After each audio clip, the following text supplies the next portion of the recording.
Hello, everyone, and welcome to MeowMix, a Carolina Panthers podcast. My name is Steven. My name is Jerry.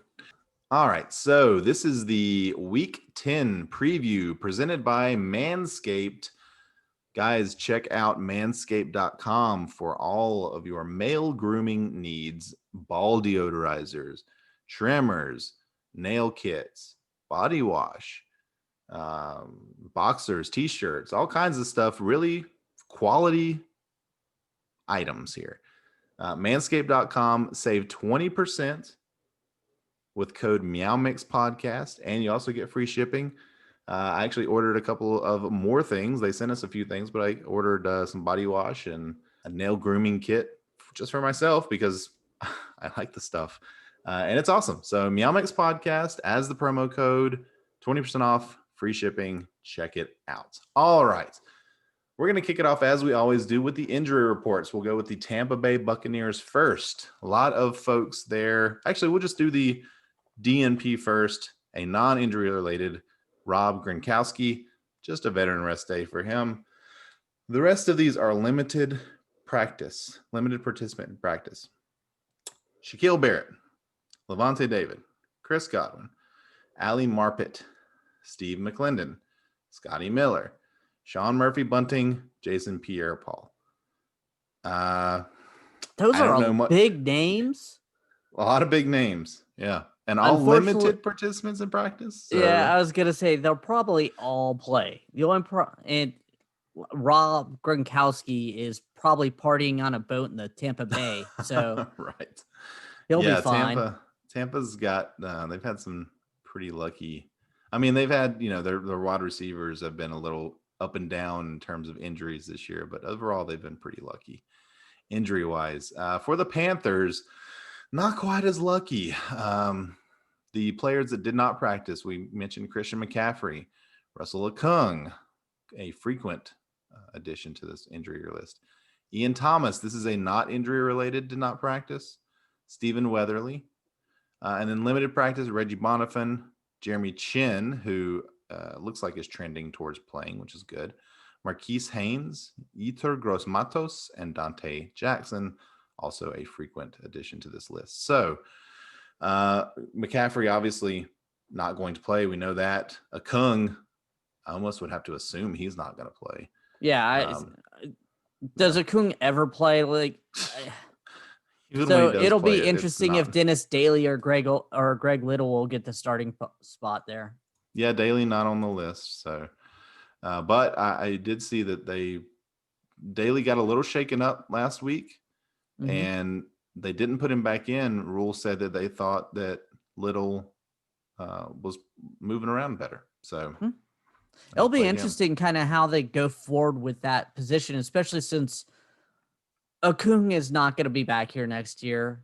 If Greg Little finally takes that position over, if they just let him have it, in that way he can grow into it for next year, or if they're already writing him off for, him being the starter left tackle for the future.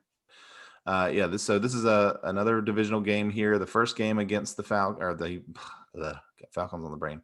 The Bucs, we lost 31-17, although that game was closer than the final score. Bridgewater had a lot of yards in that game, 367 passing yards, but 2 interceptions, no touchdowns. And Brady was kind of average. So that was when the Bucs were still sort of finding their sea legs. And before Sunday night, I would have said that they are rolling, but they got destroyed Sunday night, as you kind of touched on there. Yeah. And I actually kind of watched some film study. And what the Saints really did well, I hate saying this, but they got pressure on Brady where a lot of the deep routes that they love to run, they couldn't run it because Brady was already throwing the ball away or throwing it, hoping a guy would get open. Brady and his receivers were also not on the same page, that there was 8 times that the receiver ran a wrong route. Or Brady just read the wrong read. So getting to Brady, I think, is very key. I say that every week, getting to the quarterback is key, but I think after watching that film study of what the Saints did, that is very important. Now, quickly, statistically, though, the Bucs offense averaged 27.8 points per game, 92 yards on the ground, 256 through the air. Now, they're only giving up 22.6 points per game. They're number one in rushing defense. They're only giving up 77 yards on the ground. Meanwhile, the Panthers give up 109 on the ground. So, I mean, you could tell the huge difference there. Yeah. Now, through the air, they're very similar. I think you have to throw the ball, but you also have to get to Brady. Agreed. Yeah. And we talk every week. It's sort of a broken record in terms of pressure the quarterback, pressure the quarterback, pressure the quarterback. That's obviously a huge thing in the NFL. But with Brady especially, that's always been his Achilles heel. He's always played behind very good offensive lines. So you're not always able to do that. The Panthers, I mean, we sort of get close to the quarterback, but we don't really get the quarterback down.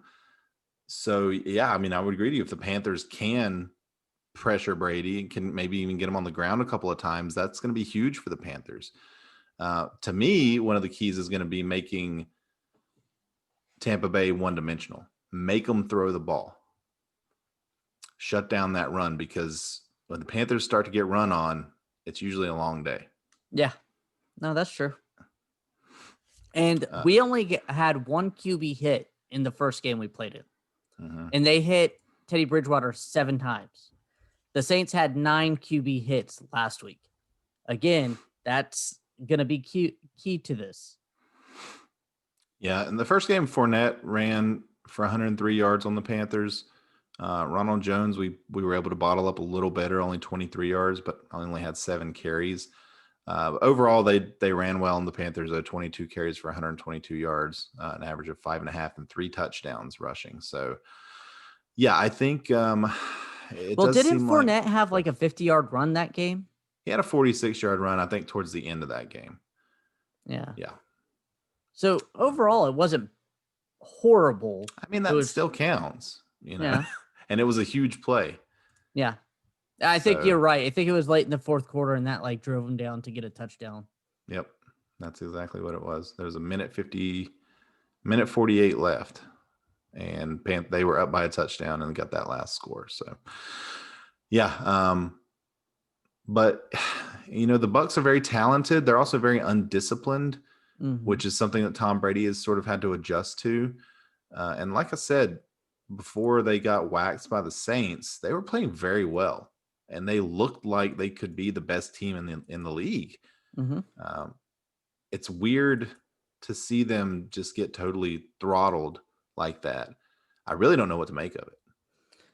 Well, I think Drew Brees gets the ball out so fast, and I think that defense predicates on sacks. They really do.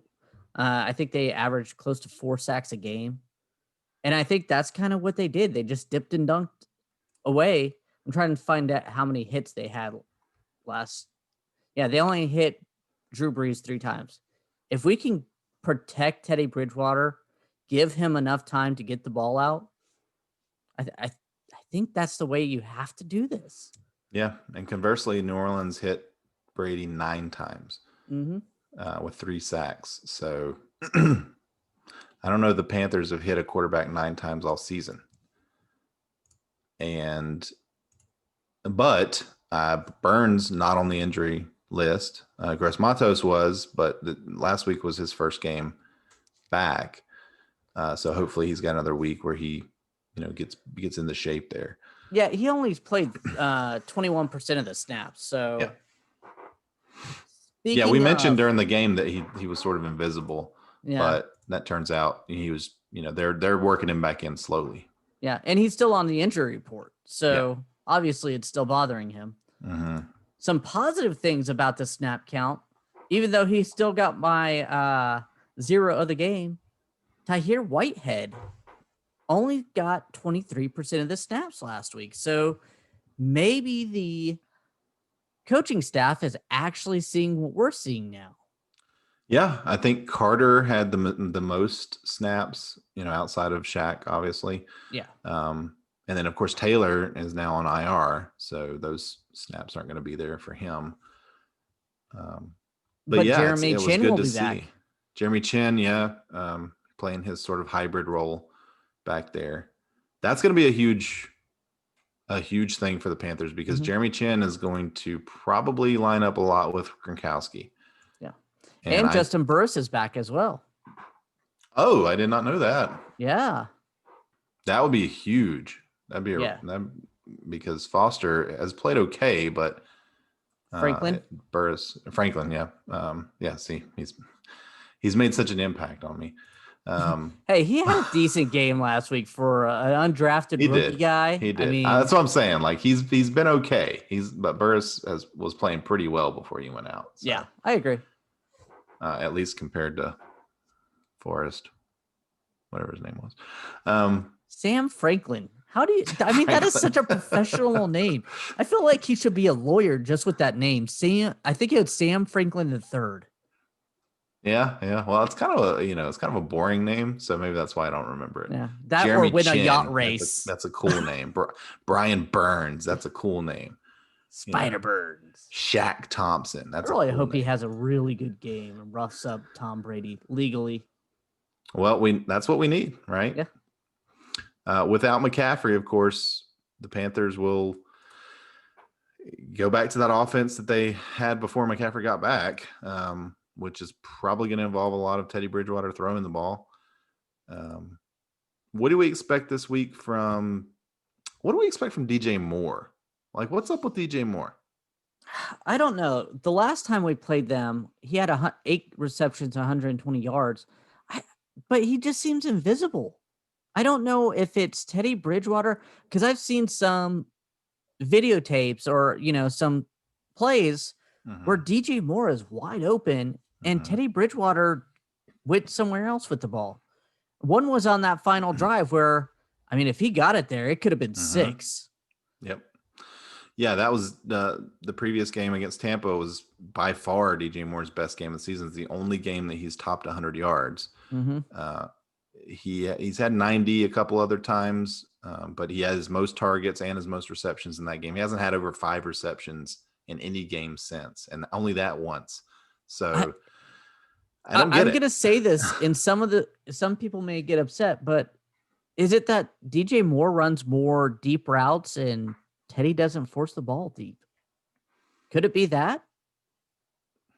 I guess it could be, but we've seen DJ Moore take short passes and go the distance. Well, we saw it a lot with Cam, and he runs very good routes. I don't get it. Last week it was the Curtis Samuel show, and I'm wondering if. I mean, obviously Teddy feels way more comfortable with Curtis Samuel right now than he does with DJ Moore, and it's kind of a shame because DJ Moore's a more talented receiver than Curtis Samuel. Yeah, I don't get it. I don't know what has happened in the locker room. I don't know if I'm hoping that Joe Brady sees something and talks to Teddy about it and DJ Moore. There's certainly been a lot of noise this week about it. I mean, he only had 3 targets last week in a game we lost by 2 points. So, one long DJ Moore reception could have changed the entire thing. Like you said, I mean, he was open on that last drive. So this was by far his least amount of targets in this year. 18 total receiving yards, also by far his lowest output of the year. So we'll see. I mean, I think that's going to be something to watch is whether they can get DJ, or whether they try to actively integrate more into the offense. And even with him not being integrated into the offense as much this year, he's still 13th in the NFL in receiving yards. Yeah. I mean, this is a pass heavy team. I mean, Robbie Anderson, I'm assuming is still top 5. He's 4th. Yep. Yeah. So, but only 1 touchdown for Robbie Anderson, and that was a huge play too. It wasn't in the red zone, was it? I'm trying to think. I don't even remember. It was several weeks ago. Yeah. Actually, it was week 1. That was his last touchdown. Yeah, I think that was that bomb to him. Yeah, you're right. Yep, Or that's what it bomb was. 25 yards down the field, and he made the guy miss. But 75-yard reception sounds a lot more impressive than the throw was. But yeah, I mean, DJ Moore is 4th in the league in yards per reception at 18.3. So he's the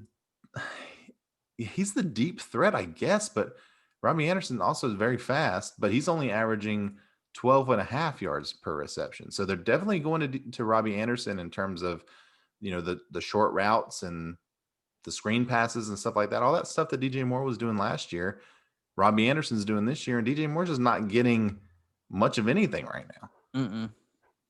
Prediction time? Beer bet of the week. We went ahead and discussed this a little bit before the show.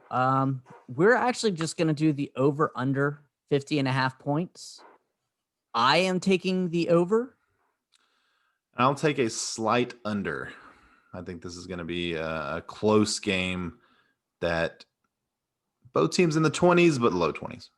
See, I'm hoping that the Panthers can kind of get off the mat. I feel like last week they scored decently against the Kansas City Chiefs.